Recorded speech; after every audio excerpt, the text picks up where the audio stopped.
insurance that basically gave her a lot of perks on the moment when she gets reincarnated.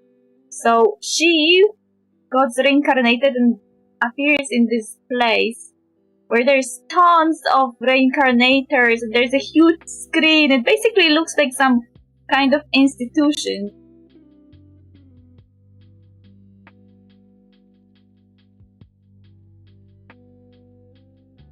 Oh, yeah, she died, but she had an insurance coverage. And then she woke up in this weird place where there were thousands of reincarnators. It literally looks like some kind of governmental institution that you need to go to fix your problem. And she basically was assigned a world. She wanted to be reincarnated in a world with where you could take care of children. She really liked children's stories. And she wanted to be reincarnated in that world, but instead she was reincarnated in a novel that was very bad. She was assigned a world of very, very, very tragic novel, but she got determined to change it. Look, reader, this is her idea as a translator. Original work, regressing until the world is safe. Genre, rate fantasy, infinite regression. Survival difficulty S. She was unlucky to land in difficulty S world in which she would be reincarnated. And this is basically the tragic story. But she wanted to be reincarnated in a child raising fantasy. So she became determined to turn this world that is S-class difficulty to survive into a child raising fantasy. The problem is that she will have to work a lot. She wanted to be reincarnated in a world in which she would be a child and everybody would dote on her, but it didn't happen. Instead, she was reincarnated as a child, but she had to work super hard to fix that world.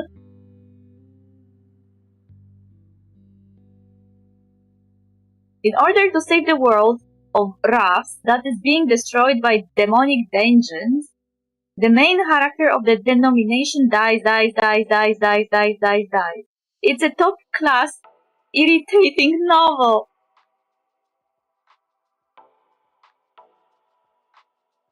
The S-ranked protagonist seems to like children, so we'll let you pretend to be a cute girl with pink hair.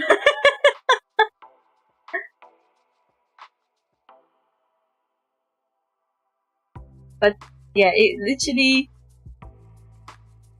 Oh. And here is the moment where her insurance came into question. Because she, at the verge of death, accidentally bought an insurance that literally set her in that world. It was an S-class difficulty world, but because she had S-class insurance, she had some perks that helped her in that world.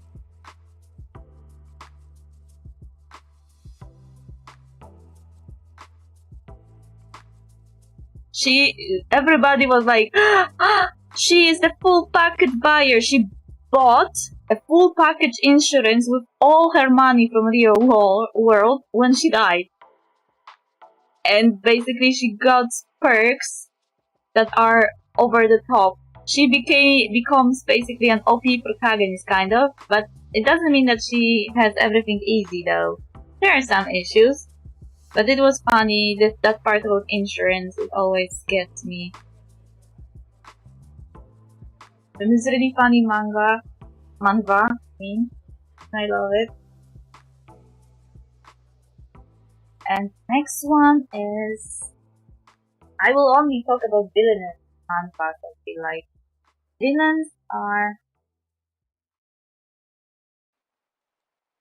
Villains are destined to die. This one was weird because it subverted my expectations at the very start. Like, I expected a typical world of isekai, heroine, whatever. But what I got was a very fucked up world. I don't know even what you think about. The heroine is basically a villainess, like always. She's adopted child of a noble who adopted her because he wanted to swap her. Basically, he had a daughter once that disappeared, and he swapped this girl he adopted for his missing child. And the worst thing was that everyone hated her. Like, everyone hated her in that entire house. Her brothers, her father, every servant hated her. And that world is constructed in such a way that she often, at the start, wasn't able to say anything that wasn't scripted. So she found herself in a world of a mobile game, of mobile otome game, and every type of interaction she had was scripted, and she couldn't really say stuff that weren't determined by the game. I feel like at some point she managed to break that and became more free. She could finally say stuff that weren't scripted, but she also at the same time had to fulfill secret missions from that mobile game, and that will basically affecting if she will survive or she will die. That was a heavy roller coaster. And my entire thingy with those manhwas started from one. They started reading.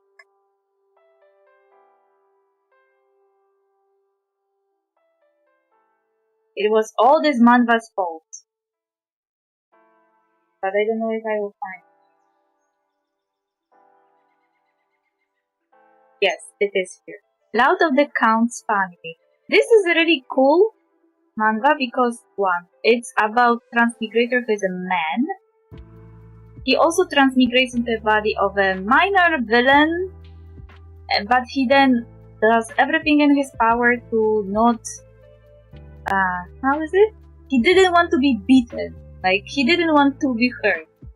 He dedicated his life not to be hurt by the protagonist, even though in the original story he existed just for the sake of being beaten by the protagonist. He was minor villain. He didn't have any, like, he wasn't the most important villain or something. He was just a random guy that existed at the start of the story. And I really liked his personality and how he meddled with everything, because the fact that he knew the entire novel gave him advantage. Like in any transmigration kind of story, he knew what happens in the novel, so he could take advantage of it. And then he started slowly accumulating people and power. And also I liked it a little bit because it was kind of gay too. Like, I read it, and I can't really...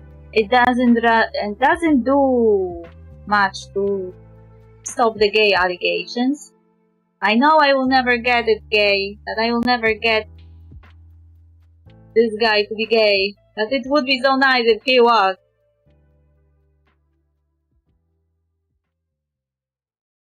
And the similar story is the story of Raeliana. This one was actually animated. The reason why Raeliana ended up at the Duke's mansion. This one has an anime actually.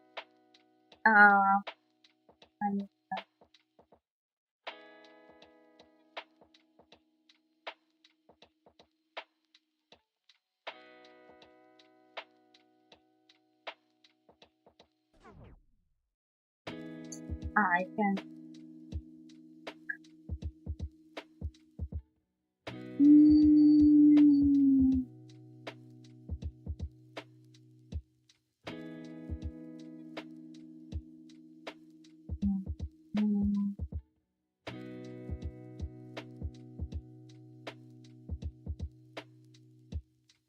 This one. This is also similar to the Loud of the Count family in that this character is a minor character. She's not a villain, but she's a minor character that only exists to die. And when character, like person from our world, transmigrates into the world of Raeliana's novel, she does everything in her power to not end up dead, and then ends changing the story. She ends with this guy, and that affects the entire story in the way that even the protagonist of that story is affected. It really changes everything. I remember watching it. I feel like I first watched a few, like first and second episode, and then I read manhwa. I knew how it ended. Oh, and when it comes to anime, they're giving a. No, I don't want. Here, you can see recommendation. So this one was also funny. I mean, this one wasn't funny. It was more like, I don't even know how to give it a genre, to be honest. It wasn't really suspense or detective kind of story. It was it had a bit of those elements, but not fully. It was a bit funny. But this one, I am the villainess, I am taming the final boss. I really enjoyed that one. It was hilarious. Like, the villainess basically decided that when her fiancé decided to break the engagement, and when he did, she decided to go and woo a villain.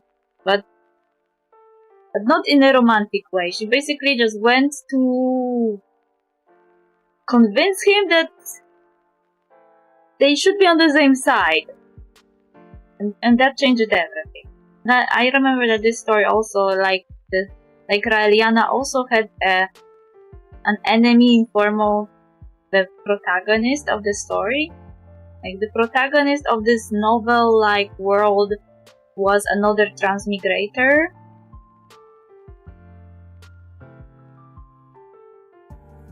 That the villainess had to fight with.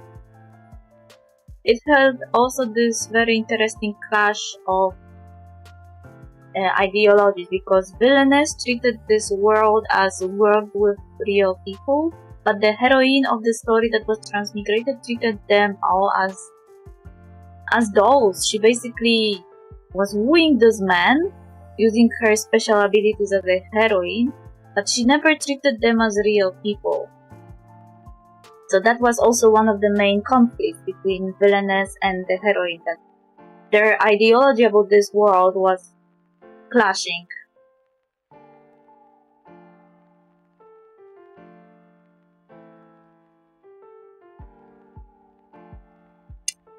The same thing is kinda brought up in My Next Life as a Villainess, but it's not that important to the story. It's mostly invoked when Bakarina is like, oh, they are not acting as they used to in the game. She was mostly surprised. But it wasn't really an important novel-wise, story-wise thing.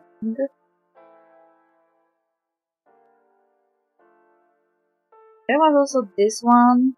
I really like this one. Seventh Loop, the villainess enjoys a carefree life. This one was interesting because, as the title says, it was seventh loop. This protagonist, this girl, is also designated in the story as a villainess, and she's trapped in a time loop. Every time she dies, she comes back to the moment when the prince breaks the engagement, and every time she tried a different type of life. Once she was a knight, other time she was a merchant, another time she was a herbalist, and so on and so forth. So the last loop that the anime is portraying is the loop where she tries when she marries the guy that is basically responsible for every other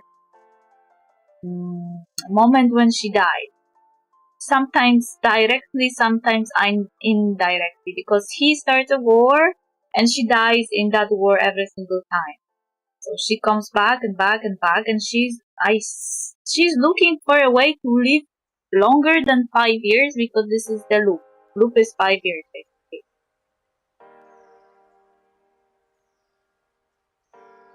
But it didn't finish yet. I watched it, and I have a feeling that this story didn't conclude. I am waiting for season.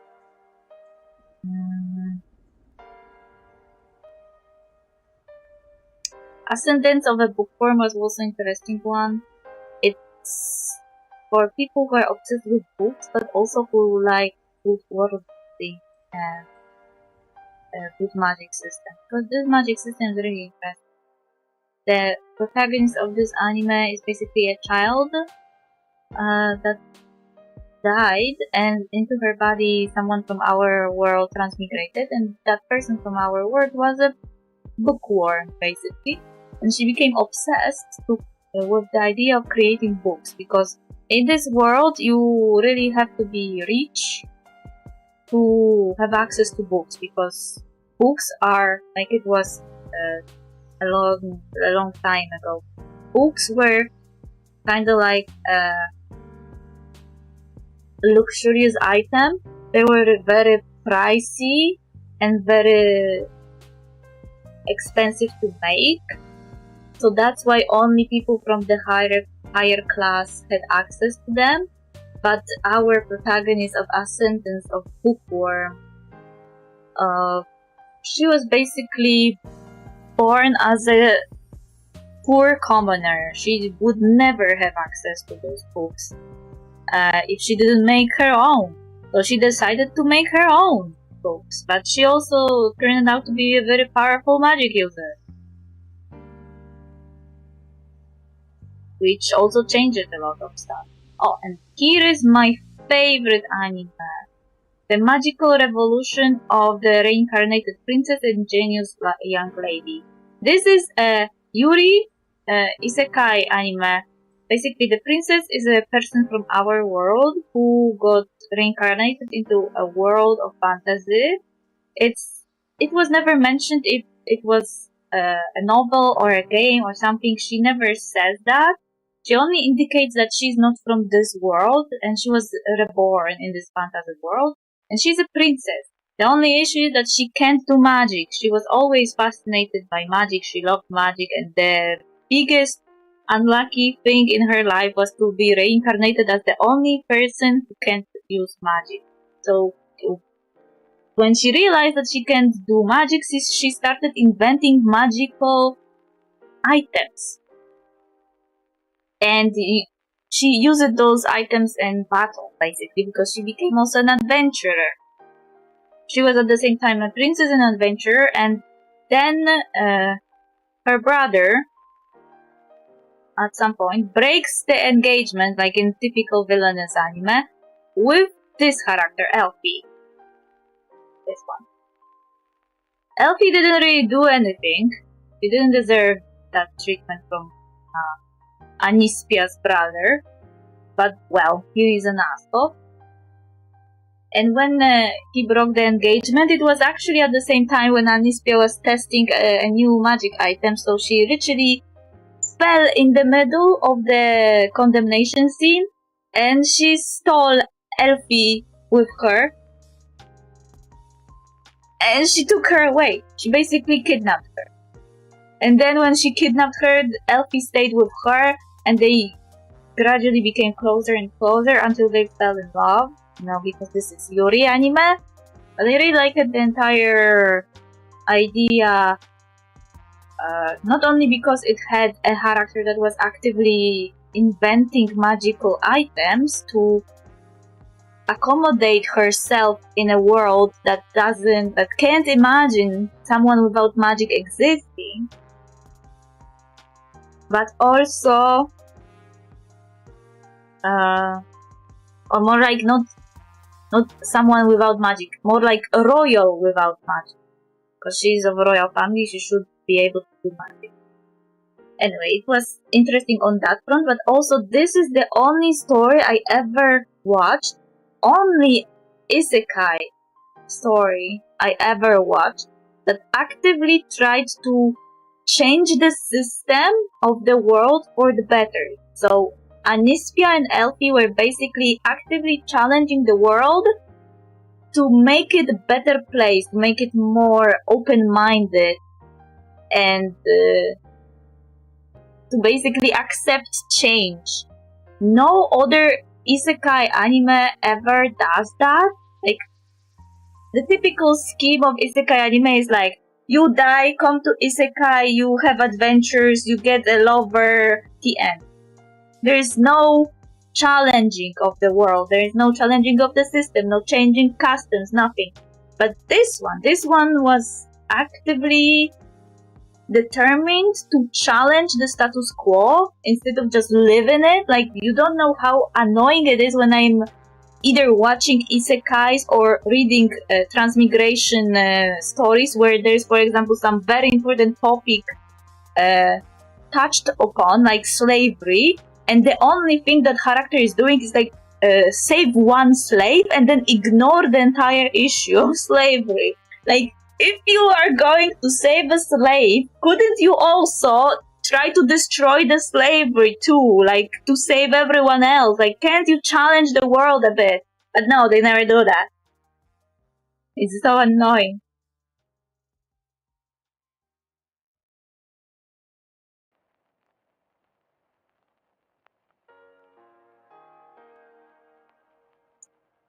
It's really annoying. That's why this isekai was like a breath of fresh air. It actually tried to do something, to challenge the world.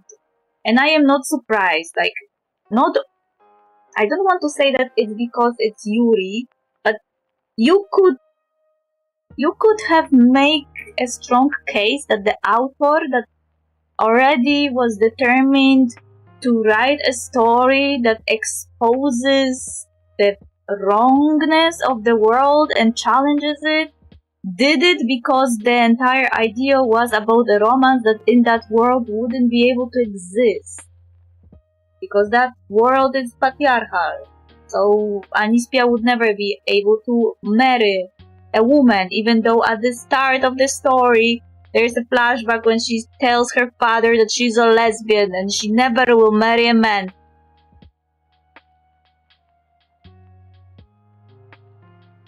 The only difference between typical patriarchal system and this fantasy world was that Anispia, as the older one, had a preference to be next in line of the throne. So she had to actively reject that idea so her brother could be a prince that will become king one day. Anispia was just not interested in becoming queen. She just wanted to be with a cute girl and create magical items and go on adventure. So this is the only difference in the typical patriarchal world, that Anispia was the designated future ruler and she had to abdicate, basically. Or more like she wanted to abdicate, but it was also one of the issues in the story. Like, the whole idea that she abdicated created an issue that needed to be resolved.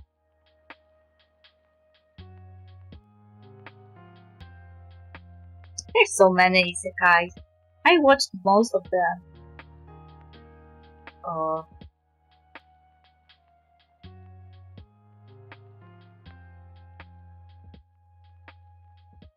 And maybe I will come back to my manhwa because we'll never leave this place.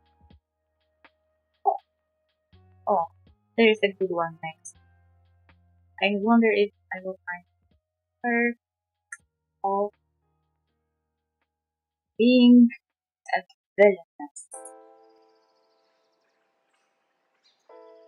Isn't being a wicked woman much better? I really like this story. It's hilarious. I am dying at every single chapter. It's like peak comedy. Peak comedy.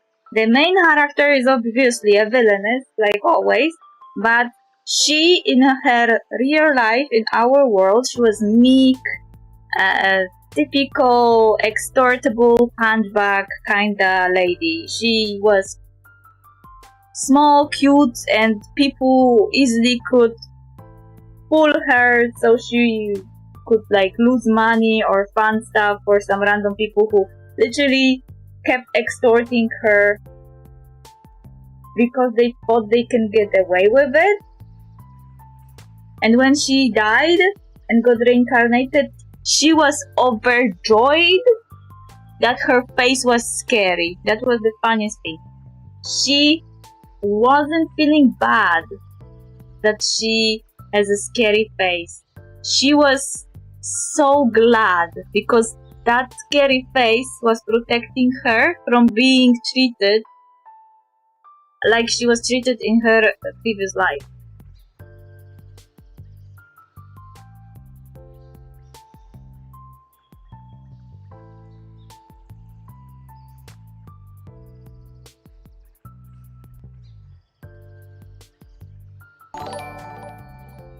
Oh, thank you for the follow, Green Tea. How are you today?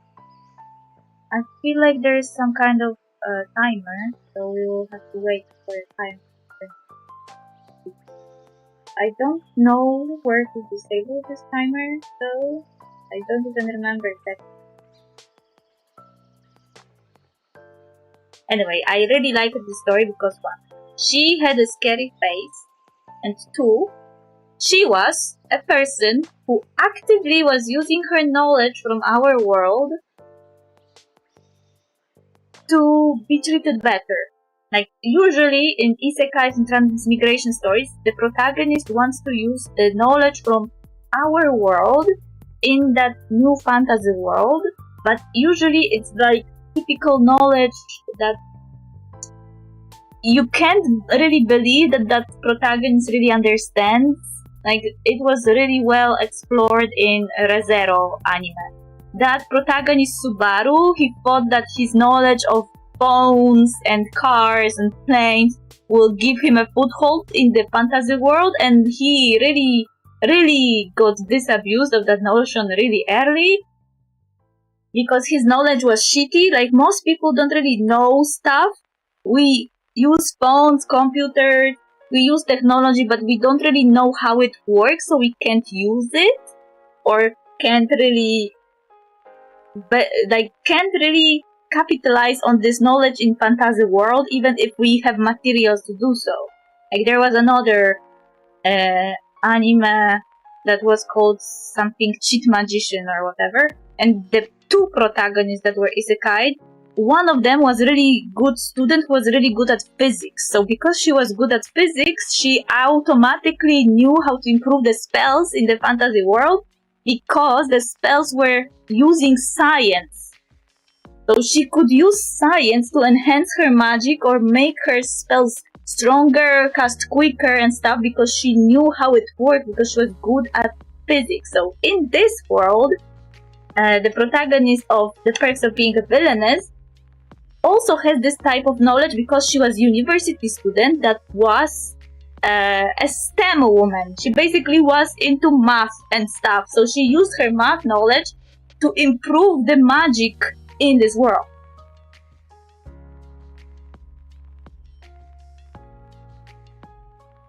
And I really liked that aspect, that she was a STEM woman. I never saw a villainess that was a reincarnated woman who used to be a STEM woman. Like,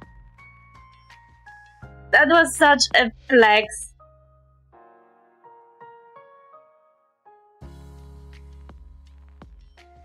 And on top of that, there is also a comedy. Because, I don't know even how to explain it. The entire thing between her and her love interest is a peak comedic cinema. Like, they are so stupid.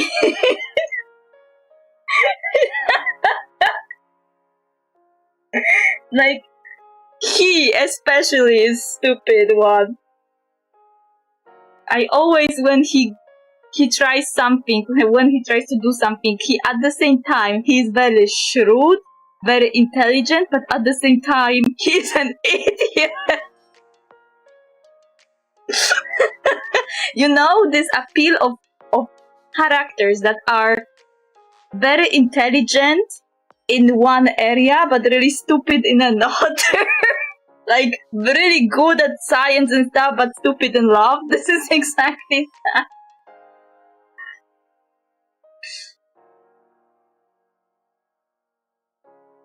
I really enjoyed that one. I can recommend this one to everyone. You can't really live without reading this one.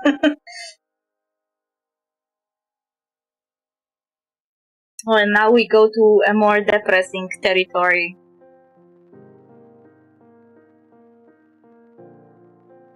Oh, this one doesn't exist.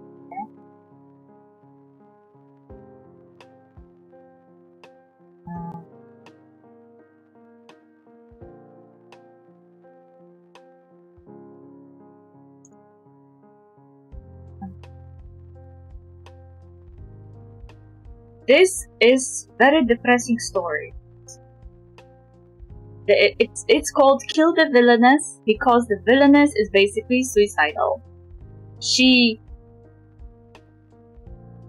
I don't remember if she was a transmigrated person from our world.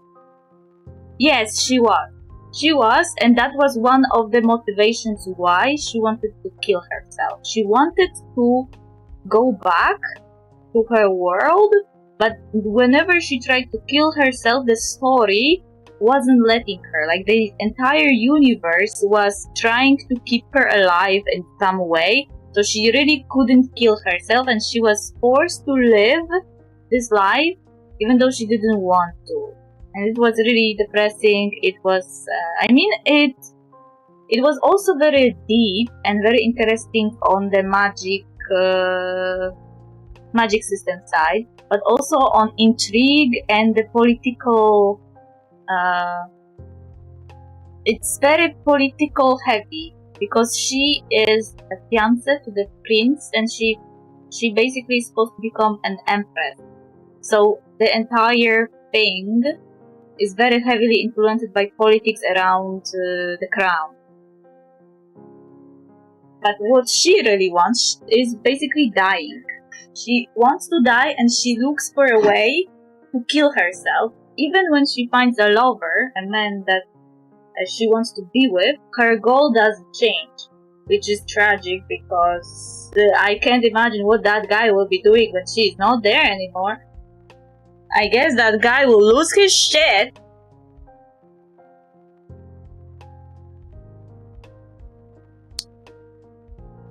I also remember this story because it has an interesting trope.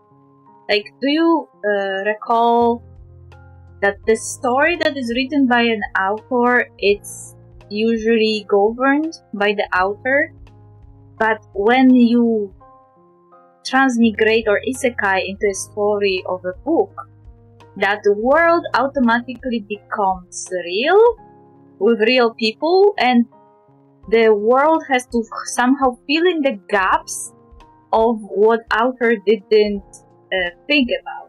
So if there was any plot hole in the book, the new created real world will need to fill in it. And in this story, the world basically filled in with women who became witches. Basically, everything about this world, every plot hole is tied to the existence of witches. I don't know how to explain it. Basically,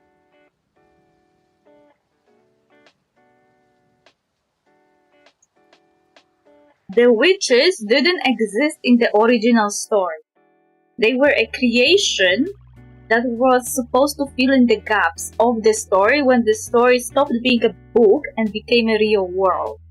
So those witches started existing then, and the witches are aware that the world they are existing in is a world of someone's creation, that this world is actively going towards the end. And when the story ends, the entire world will also end. So witches are aware of that. And witches are women in this entire story who basically went through a really heavy mental breakdown and it made them evolve into witches. I guess that when they evolve, they actually automatically gain knowledge of how this world works, because they are aware that they are existing in a novel that will end one day. I don't remember if they had any goal to leave this world, but definitely they were helping the protagonist of the story to find a way to leave this world. So they were also trying to help her find a way to kill herself in a way that would stick.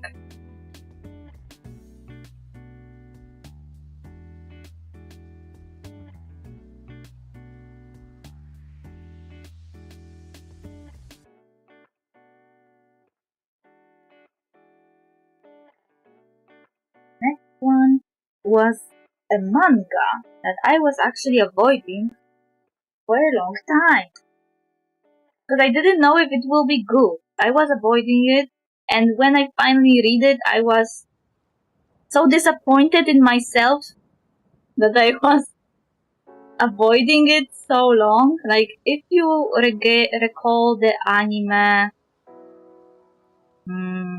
where is it? Also, this anime was also cool. I've been seeing time for 300 years. I really like that one. It had a really strong message about against overworking. Also, this one also has a very strong message against overworking yourself. Basically, this is anti corporate propaganda, and this is also but propaganda in a good way. Like, it teaches you that you shouldn't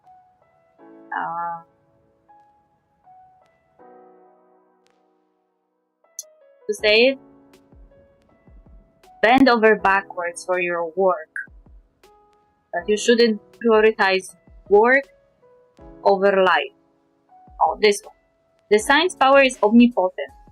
Those two stories are basically in this set in the same setting. There is a fantasy world. The fantasy world has something called miasma that destroys that world. The fantasy world has a ritual to summon a scientist to fix the issue. Those both worlds exist in the same, and both worlds also have a special contingent of knights fighting with the miasma. And it's also a third order. So those stories are the same. Even the protagonist names are the same, because this protagonist's name is Sei, and this protagonist's name is Sei. Though her name is longer, Sei is just a shortcut.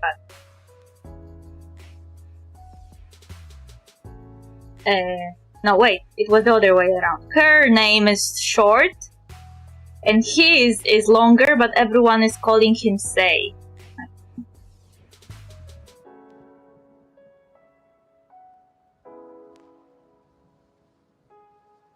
So those stories are set in this similar looking isekai world and have similar premise. In both of those stories, the protagonist gets summoned as a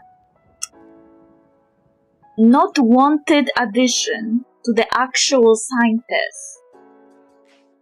But the difference between those stories is that Sei in the Saint's Magic is Omnipotent turns out to be actual scientist and not the girl they assumed to be. But in this one, Sei is not the scientist. The girl that was summoned is the scientist, but he is very important because he, how to say, he was an accountant in our world, and when he got summoned to the fantasy world, he basically decided to get a job in the palace, and he started he works in finance basically as an accountant again, and he tries to make this entire world run as it should. So he tries to fix every errors, every issues, every problems with the finance side, and those financial side issues often affect other areas in that kingdom. Like, it affects the order of night, it affects the what else? There's a lot of this. It affects the subjugation missions. It affects some other stuff that are very important for the kingdom. And basically, he became the number one target because the main difference between, say, a woman and, say, man is that, say, woman is... She usually, when she says something that is not proper, she says it inside her head, never outside. She always acts nice, and she never wants to really anger anyone. But this, say, he doesn't care. Basically, to him, the professionalism makes him prioritize his work. Like, he wants everything to work like a well-oiled machine. So he is putting pressure on everyone else to fall in line and basically to make this entire kingdom run smoother. The issue is that exactly like in real world, where he was a corporate slave and he overworked himself, he does exactly the same in fantasy world. So this is one of the biggest themes in this entire story, that the protagonist is overworking himself to the point of absurdity, and if not for the knight from the third order, he would have died. Like, basically, he would have died out of overwork. Another interesting idea was also that this manga also tried to answer the question, what happens if person from our world gets isekai'd to a world where magic exists?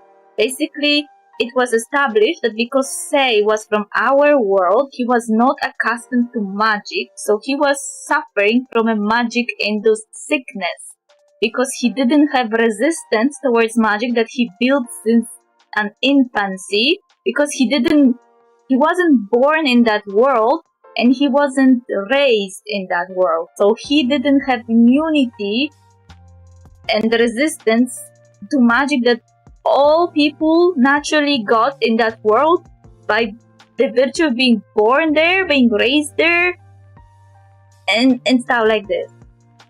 And it was also one of the most weird but funny motivations why characters should smash. Like, if they didn't smash, they would die. Like, basically. That was the motivation.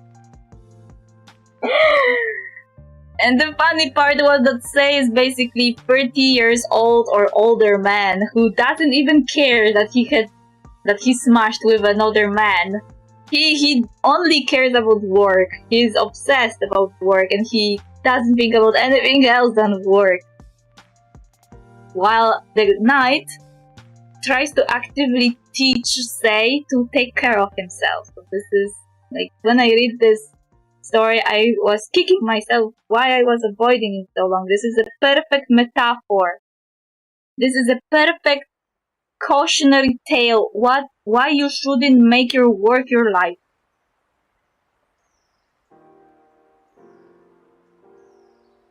And I love it. I also loved it that the parallels between this one and this one were like 1-to-1 basically. Like, the only difference was the personality of the protagonist, but everything else was 1-to-1.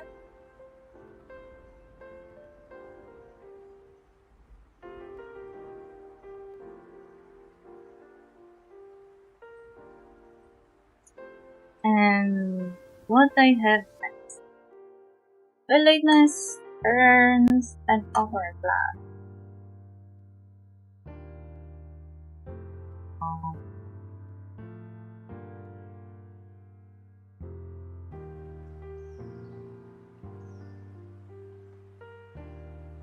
Yeah, this one is also interesting because the entire premise is that the girl is technically a villainess, but she never... no. She did a lot of bad stuff as a villainess, but the crux of the entire story was that she was led to do that. Like, she was encouraged, and that was someone's plot to take her down. So she was just too stupid before to realize that she was being led by everyone around, and only realized that at the moment of her death, when the perpetrator of everything revealed her face literally a few minutes before the villainess was beheaded. And when she was beheaded, suddenly her powers awakened. The magic system is really picky about who gets this magic power, but it's related to the royal family. I guess it was a spoiler. Anyway, she isn't a princess, though. Please not here. She has powers of the royal family. And when she regresses, this is not a typical transmigration story or an isekai. This is a regression story. It's basically, regression is different in that way that nobody is changing worlds. Like, nobody is isekai'd anywhere. Nobody is transmigrated anywhere. Regression is about the person from that world that turns back time, basically. So she, at the moment of her death, awakens a power to turn back time, and she wakes up as her younger self. And she becomes determined to take down the villain that ensured her death. And going through with that plan, she meets the prince. And they get together. Obviously, because it's a villainous story. Usually, I don't know why, but a lot of those villainesses are dating princes. Like, there is like a few of them that I can count that never have a prince as the endgame love interest.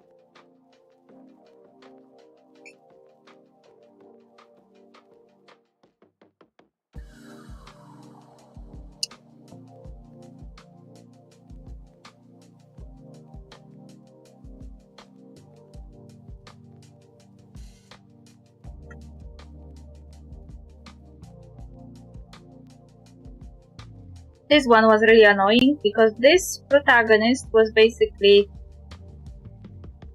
her father is annoying. Basically, she ends up dying because her father couldn't tell her anything. But it was later explained why. So I guess he's off the hook, but it was really annoying when I didn't know what was going on. So she dies and also gets regressed back and tries to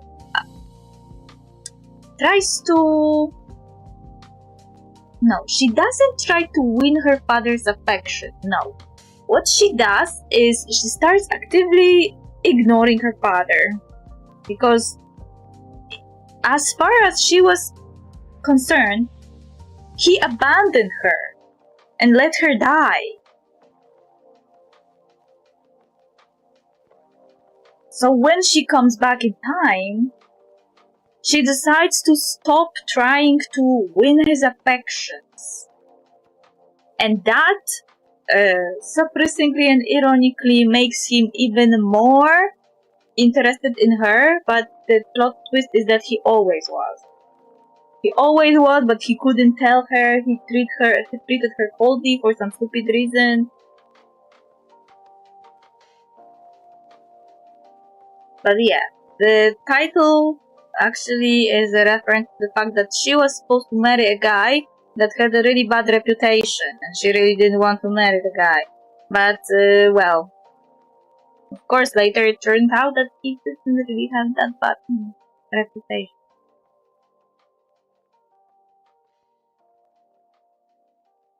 Does it count as a spoiler if it's in a title?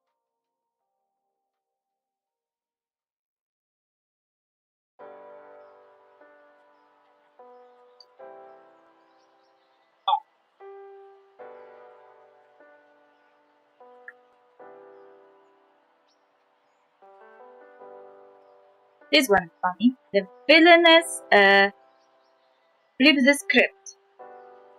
It's funny story because how to say it? I don't remember if she was transmigrated or she was regressed. But the crux of this story was that she was an abusive guardian of a boy that was supposed to become next prince. And when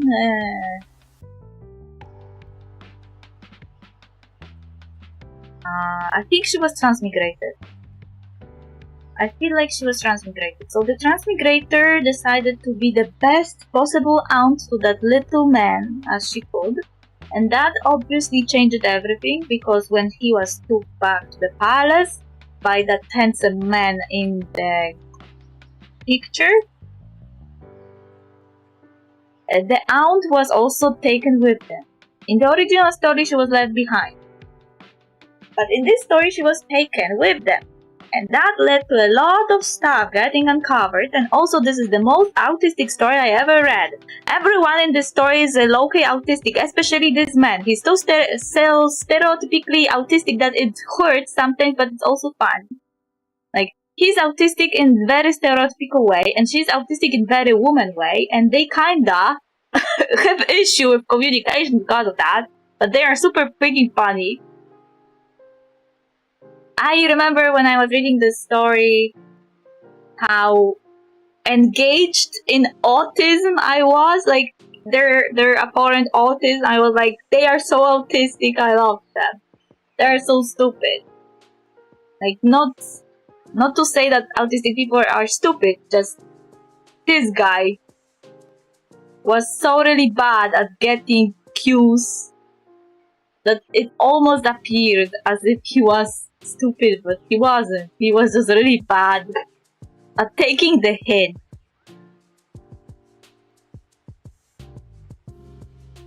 But in a good way. Like, in a good way. Not in a bad way.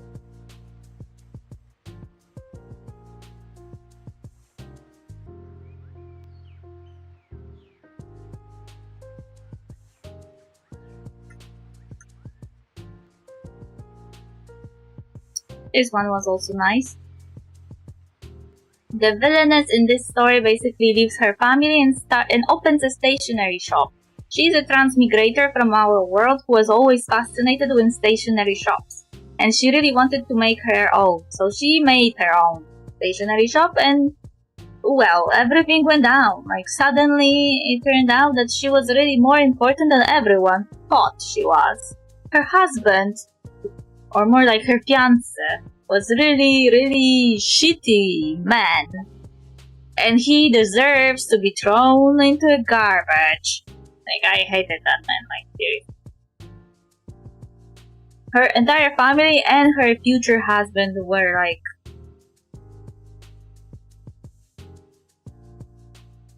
Wait.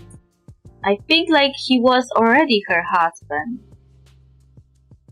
Yes, I think he was already her husband and she wanted a divorce. I don't remember. This is also one variation of villainous stories. They either have a fiancé that breaks engagement, or they already have a husband that they want to get a divorce with. And depending on the story, either the divorce happens or divorce doesn't happen for some reason. This one was a story... You would have thought that it would be boring, that it's about how to run a shop, but it really has a lot of stuff going behind. No, I wouldn't say behind the scenes. There's just a lot of stuff going on that relates to the protagonist, and even though she's just a stationery shop owner, she has to take active role in a lot of those situations that happen, because they are directly related to her as a person. She also gets a hot guy, even two of them.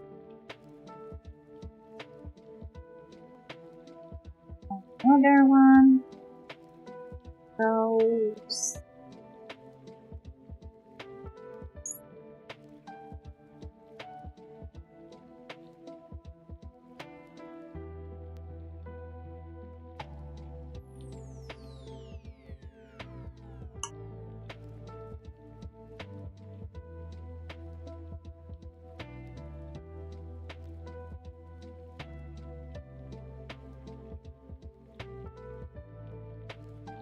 Why does it didn't want to open?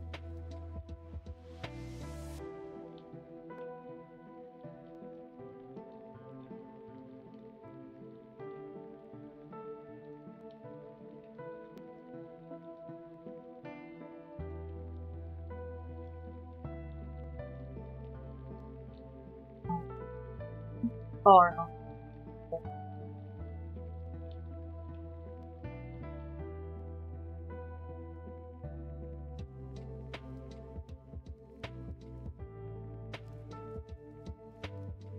Oh, this story it is not a villainous story.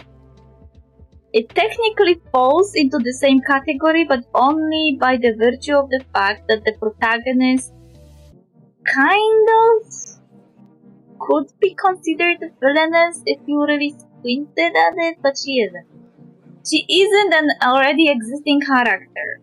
She doesn't get reincarnated as a villainess. She doesn't get transmigrated as a villainess. She is just a girl from our world who one day dies and wakes up as a crow. And then turns out to save the prince's life. And the prince basically treats her as a pet. Like, she is a pet of that prince for a pretty long time. But at some point, she turns into a human. And she becomes Prince's lover. The entire thing is cute because the prince has an ability to turn into a wolf. That's why he is a wolf on the picture. And she's a crow. So this is basically like, kind of, I would count this as a furry romance, kind of. She's a crow, he's a wolf. What else do you want? The original protagonist of the story is also a transmigrator who is obsessed with one of the characters. So she doesn't really care about that her place was usurped by some random crow. She's more interested in wooing that one man. I didn't finish reading this one yet, but I remember that what brought me to this story was the idea that they can have a baby. That's really cute. I saw the picture of the baby and I was like, I need to read this. I need to know what's going on. Also, this manhwa is hilarious because it has so many funny reactionary pictures. Like, when the protagonist is a crow, she reacts to various situations, and the author of the manhwa really put effort into expressing this crow in the best of ways. How to show it to you? Because her reactions to stuff are hilarious. Like, I love it. Where can I find it? I forgot that in her previous life she was an animal lover who was working at a zoo. Well, and she wasn't really working well enough because she was killed by the animal in a zoo. Oh, here. Those reactions, those are gold. Like, the author of this manhwa really put a lot of work into those, and I was dying every single time I was watching this, like reading this, because the crow reactions are pure gold. Like, oh, here, like, as if it's like as if someone took all the memes from the internet and rethrow them with a crow. Like, this is a meme.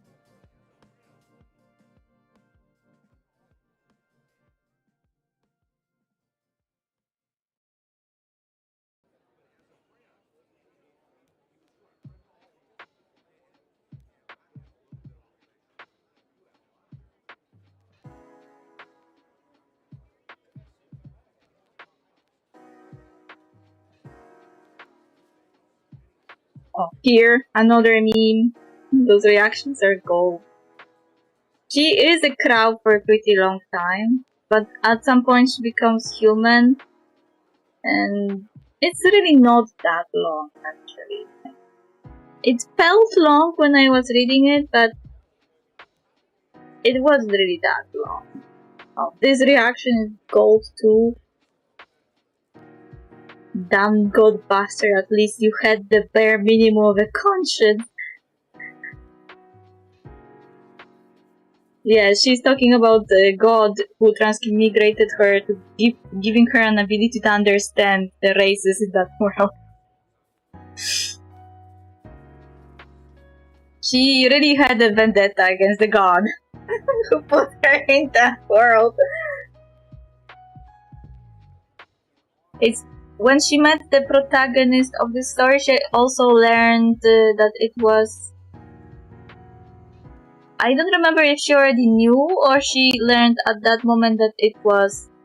No, she knew before. She knew before that she ended in the world of a mobile automa game. So when she was dreading meeting the true protagonist, but when she did, they kinda exchanged notes on how they played the game, but it was funny because it was as if you saw the meeting between two types of players.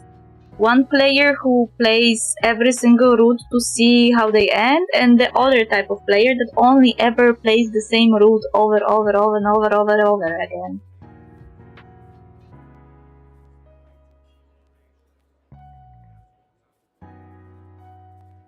And now I have a gay one, Eternal Covenant. This is a really good story.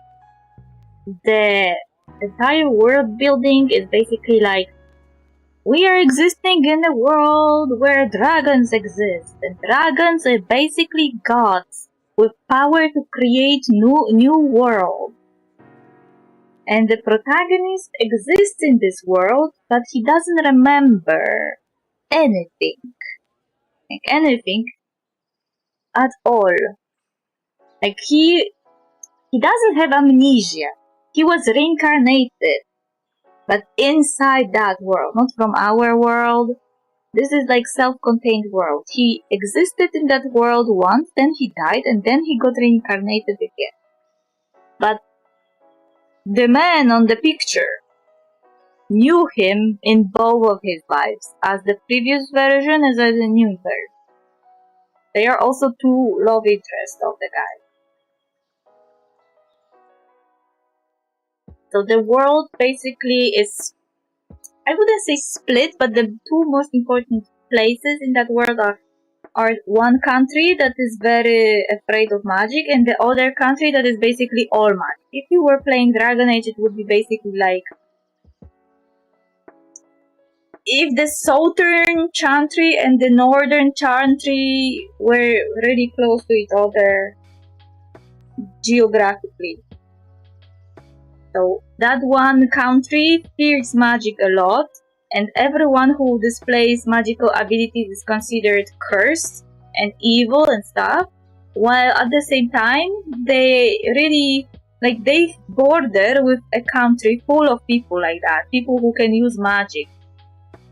So those people who live in the country that hates magic are really heavily sheltered, and they believe in their religion that the magic is a curse or whatever. Now, there are some people who have some relationships with the other country people because of, trade and stuff. So they are more aware that maybe the church isn't right about this.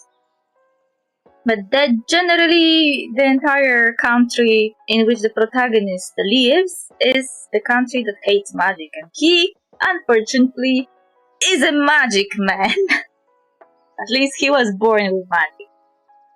And he really is suffering in that world a lot. Really gets sad and really creepy at that point. But I really like this story because it's gay, one. It's deep. It has a really cool magic system. And at first I liked it because it was not stereotypically BL, but when I reached the moment when we had flashbacks from his previous life, I was like, yes, this is stereotypical BL. It was funny that in his previous life, the story was typical stereotypical BL with all the red flags that you could find in those type of stories. But in the original version of the story, where we look at him in his current life, the story is really cute, really respectful, boundaries and shit. Like, this is called growth. This is called growth.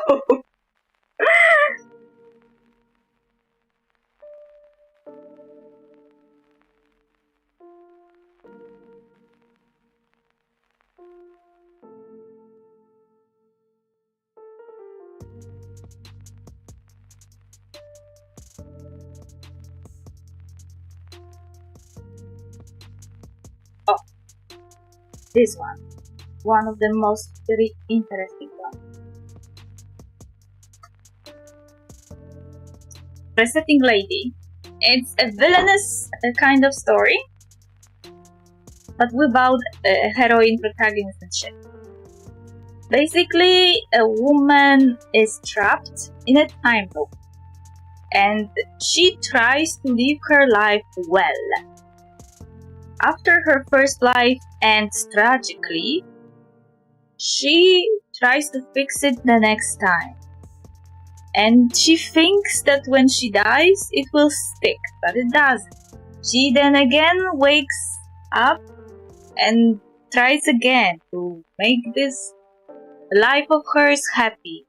And again, when she dies, it doesn't stick. She comes back to the resetting point. And it's like this for over 100 loops.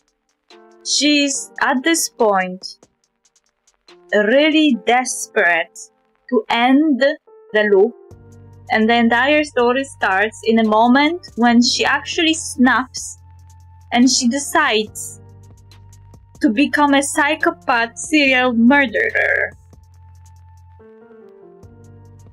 Like, she already tried everything before and it didn't work, so she didn't feel bad about killing those people, especially considering that some of those people abused her or killed her in all the previous loops. So she really didn't have any remorse about killing them. She was even enjoying it. It was kind of scary, but also kind of satisfying to watch her kill those people that used to torment her. And that was also that started to break the loop. Like, this was the moment when she noticed that the changes she was making started to stick, and possibly hoping for the loop to get stopped. The issue is that it's not clear if becoming a serial killer is actually what breaks the loop. I think like this is a little more complicated because there are some other stuff going on in the story that also affect the entire loop system. So to truly break the loop, there must be several different requirements fulfilled. And she is on the good way to fulfill all of them, but she's not aware of a few of them. She's only aware of those that she did herself, but also that's a bad description. She's aware of a few things that need to be met to break the loop, but not all of them. And some of those that she isn't aware of them, she did without knowing.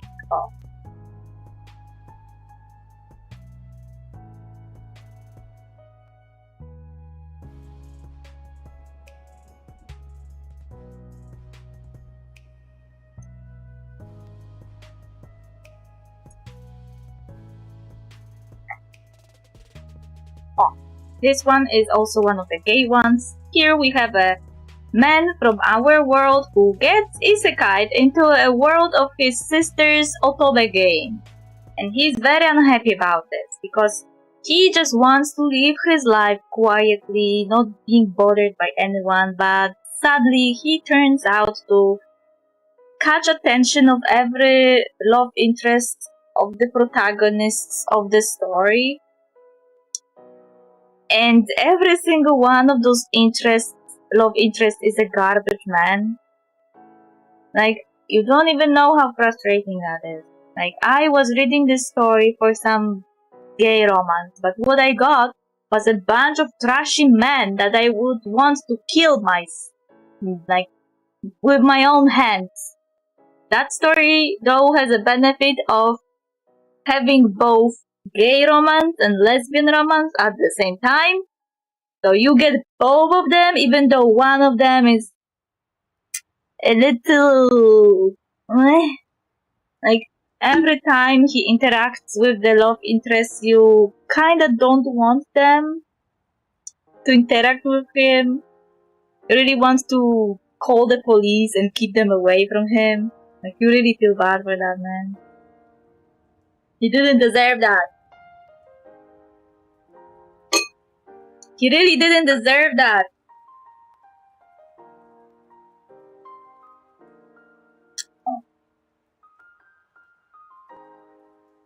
I am very young. This was interesting. So, it was a story about a lady that was an elementalist, but the villainess of the story successfully proven that she isn't, and for some reason it ended with her death. I still don't understand why they would kill her. Like, what did she even do to deserve the death penalty? Like, I don't get it. But it was all part of the plot of the villainess of the story. And, well, she planned for the death because she wanted to get rid of the only elementary that is alive, so she could destroy the world. Because she's evil.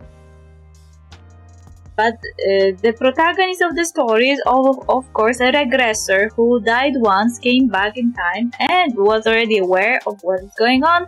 So she was trying to survive again. She was aware of who is her enemy, and she was actively trying to not get killed, and to also actively trying to prove that she is the real elementalist. Even though from her previous life she was convinced that she was not capable of using elementalist power. So for a long time she was really convinced that she's not the one. But the entire intrigue and the entire mystery why she's not having the power is part of the story that is told. She needs to uncover why she was targeted by the villainess, and why, when she already realized that she's an elementalist, why she couldn't use her power.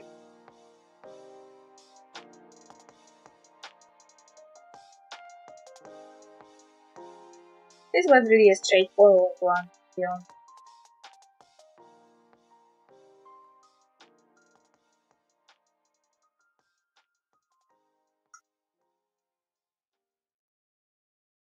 Oh, this one was annoying.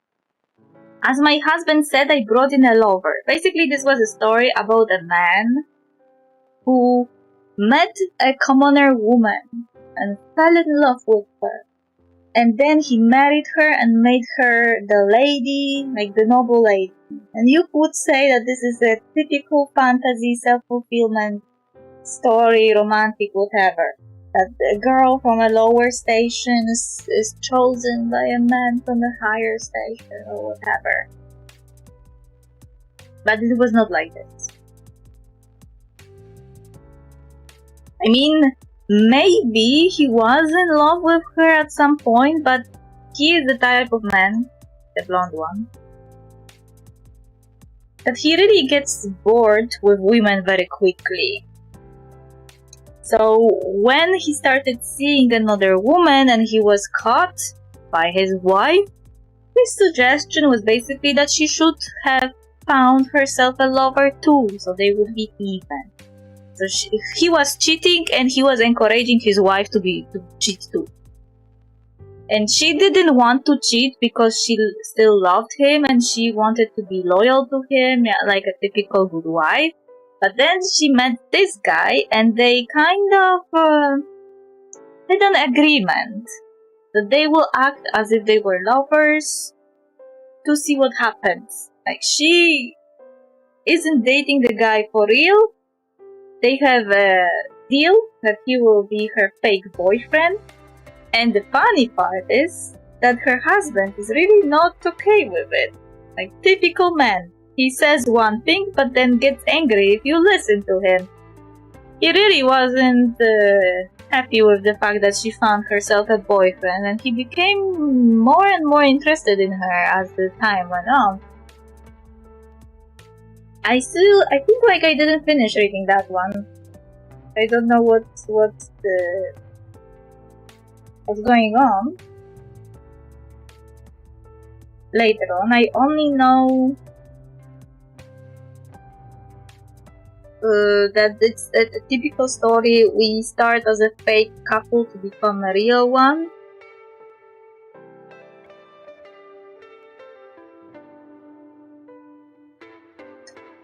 Oh, this one is also the interesting one. We will find it yet. Solitary Lady. This is another one of regression stories that has several regressions. She basically gets abused a lot of times and dies due to that abuse. And at the last loop, she decides that she won't be abused anymore, and she does everything in her power to destroy her enemies, destroy her family, destroy everyone who ever abused her, and also she became determined to die. Like, basically she wanted to die, but not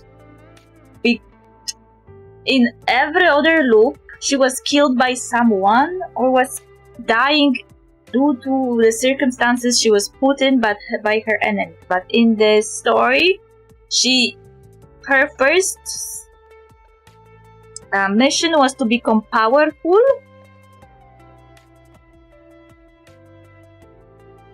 and destroy her family that hated her. And her second mission, when she realized that she's trapped in a loop, was to find a way to die in a way that she wouldn't have to repeat her life again. So that's why she was determined to die, but she also was determined to die on her own. Like, she wanted to die in a way that she chose to. She wanted to have control over how she will die, rather than be killed by someone else. So she wanted to become powerful and learn stuff in this world that normally she wouldn't be able to learn, in order to become so powerful that she would be able to break the loop and finally die forever. That the moment she dies, she won't wake up again in the past. And that story was, I would say it was really satisfying, but also really sad. Like, it has some funny moments because of the entire romance that is going on, but it's also really heavy story because her motivation is similar to the motivation of the kill the villainess. Like, they both want to die for real. They want to find the peace. They want to be left alone. They don't want to be abused, mistreated ever again. And the only way they can imagine that is to die for real.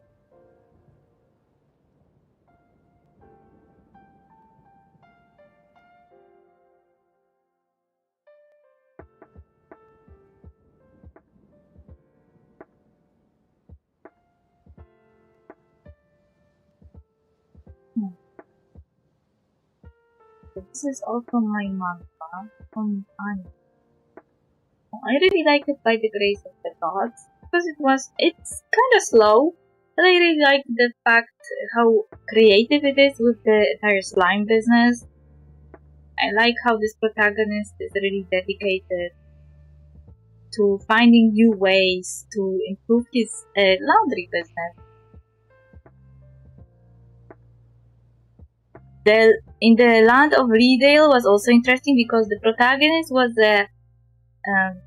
she was chronically ill and she was in hospital, and when she died she woke up in the world of the video game she played at the hospital, but she woke up in the future of that world. So she was already known and as a very powerful person, but nobody knew it was her when they met her. So she could meet people technically that she knew, because some players also existed in that world still, while other characters like NPC that she was using in the game, that were technically her children, they were living long because they were of the race live long, like dwarves, elves. But it was also an interesting story. I really liked it. I just really liked how down to earth it was and how funny it was. It really didn't. There was nothing. I feel like there was nothing that actually stuck out in this story. It was just really cozy. I really liked it. Faraway Paladin is the creme de la creme. It's an isekai, but the story doesn't focus on the isekai aspect a lot. It only starts at the start. It only talks about this. But later on, it's basically a fantasy story of saving the world and becoming the new hero, while at the same time being the typical paladin who is trying to spread the light of his goddess to the land, whatever. But it's a really deep story. I really like it. It really handles the themes it's talking about really well. And I can't stop recommending it. It's also kind of low-key gay. But when it comes to world building, how it handles themes it introduces, it's really nice. The only issue I had with anime was the initial fight with the bad god. It was kinda meh. But everything else was nice. I started watching this one and I never finished it. This one was funny because it was basically a guy who had power to use Japanese internet in a fantasy world. He basically could buy anything from Japanese internet and get it transported into his fantasy world. So he was mostly buying stuff like cooking ingredients so he could cook a good food. This one, Reborn to Master the Blade, was also interesting because it was about a hero king who wanted to be the best swordsman, but when he became king, he didn't have that much time to actually indulge in swordsmanship. So when he died, he made a wish that he wanted to be reborn, but in a way that he would be able to focus on his swordsmanship. And he was reborn as a girl that is really powerful, I would say. I mean, she's powerful mostly because of the soul of the hero king, but I don't know what to say. Like, I really liked the transition from man to woman. He never was weird about himself. He really never was creepy about his new body and stuff. He was basically, he accepted that this time I am a girl, and he basically focused on honing his swordsmanship. She's basically The protagonist of this story is basically like Goku, but obsessed with fighting, but with a sword. Like, she's a typical battle junkie, and I love her for it.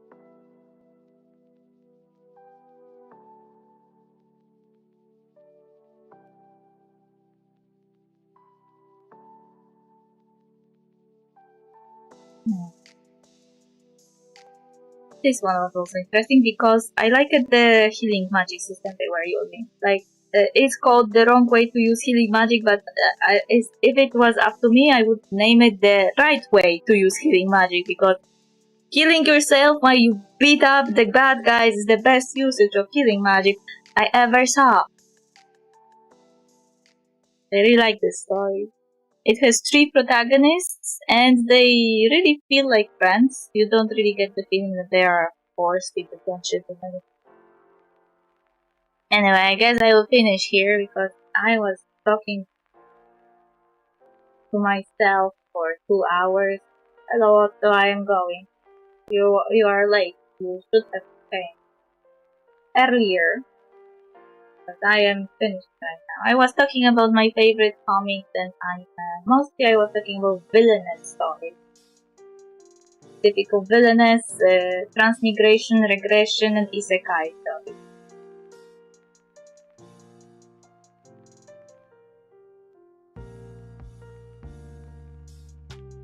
I have a question.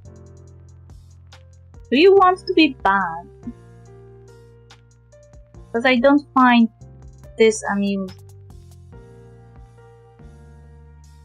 You not only don't want to use my name, you also think you're funny when you're saying hurtful stuff.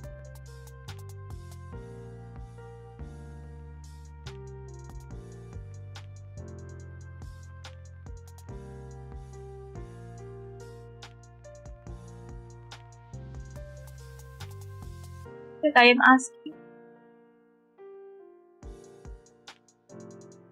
Because I am still on the fence. I still can give you a chance if you start using my name and be nicer.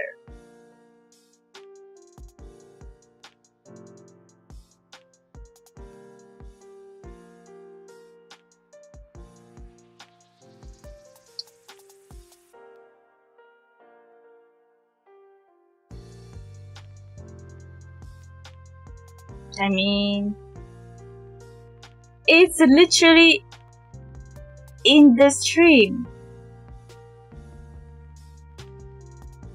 You are on my Twitch. You can see my name.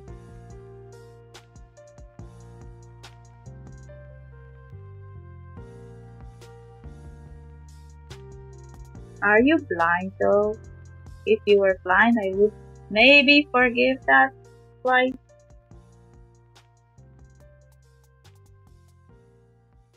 Can you read?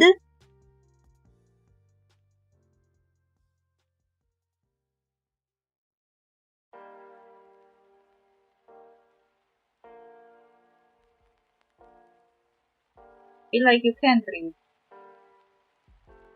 Those are not really that small letters. I believe in you. You can read it right. You're a troll. You'll get.